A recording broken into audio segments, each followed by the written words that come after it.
and welcome back to the channel here at the Labor Lounge Podcast. We appreciate everybody that's rocking with us. Don't forget to hit the subscribe button, hit the like button to share this content out with a friend. So let's jump right into this. We have a story coming out of Florida, my home state. We got a story coming out of Florida. Let's get it pulled up on the screen here so y'all can see what we're working with. Man accused of pulling victims' eyes out of sockets at psychiatric hospital in Pembroke Pines. This one right here is a little bit different. We have the gentleman on the screen here who got into an altercation with somebody else he was in this hospital with.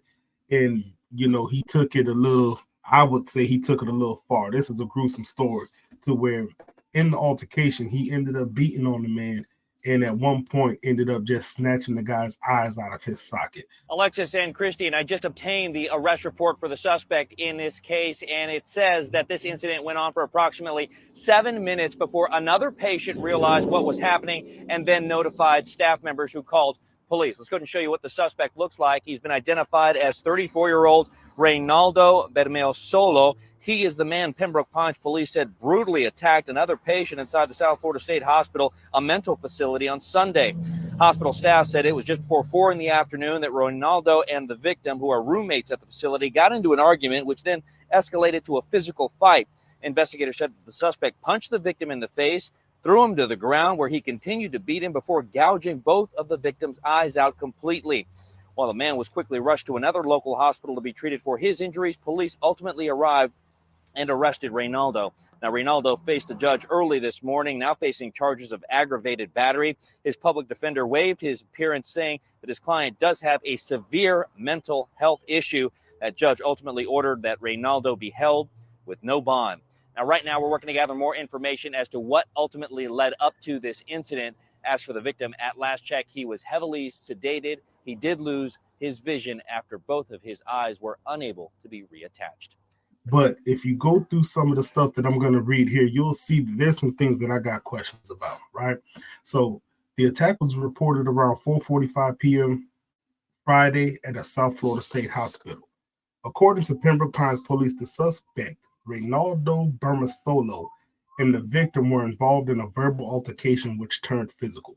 Police said Bermeo repeatedly punched the victim in the face and then dragged him onto the floor, where he continued to punch him. According to the authorities, on the floor, Bermeo pulled both of the victim's eyes out of his socket.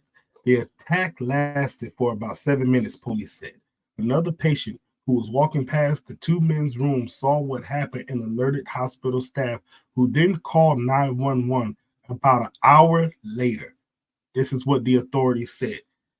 According to the suspect's arrest report, nurses put the victim's eyes on ice, providing them to the paramedics, who then transported the victim to Memorial Regional Hospital. However, the eyes could not be reattached, and the victim now has permanent loss of sight in both eyes. Police said hospital staff were cleaning up the scene as officers were arriving, but were told to stop by the chief of staff. Does it concern you that 7 minutes went by that the room was not being monitored? This is what the news reporter asked. And I think at this point, this is a part of they said that it was a part of the investigation and they were looking into it. According to the arrest report, Lieutenant from Pembroke Pines Fire Rescue informed officers that he was unaware that police had not been notified when he arrived. He said Bermeo was sitting on a chair just outside the room when first responders got there, was acting nonchalant. According to the report, Bermeo acknowledged that he had punched the victim after they got into an argument about a towel on the door to their room. Police said he admitted to holding the victim down so that he could retaliate against them, but did not mention anything further. The one thing that really jumped out to me is this part down here, where another patient who was walking past the two men's room saw what happened and alerted the hospital staff, who then called 911 about an hour later. Why did it take an hour for them to get in contact with the police? This is the part of this story that I really just don't understand. Like, if I'm anywhere and I'm being held, like these people that go to these places, these mental facilities, some of them are there by choice, others are ordered by court to go there. So you're under care. You get into a fight.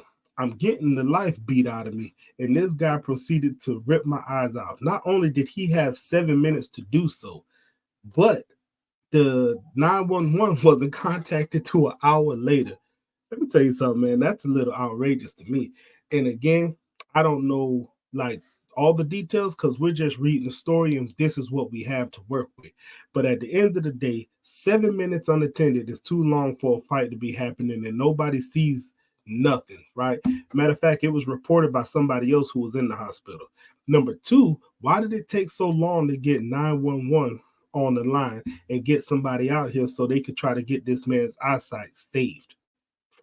Right. It just seems like there was some misses in this story, but nonetheless, it's a gruesome story. I feel bad for this guy. I mean, his eyes were ripped out. He wasn't knocked out. He was down there. He did get beat up, but if your eyes getting ripped out, you felt all of that. He felt all of that. Man, this story here is a little hard to read.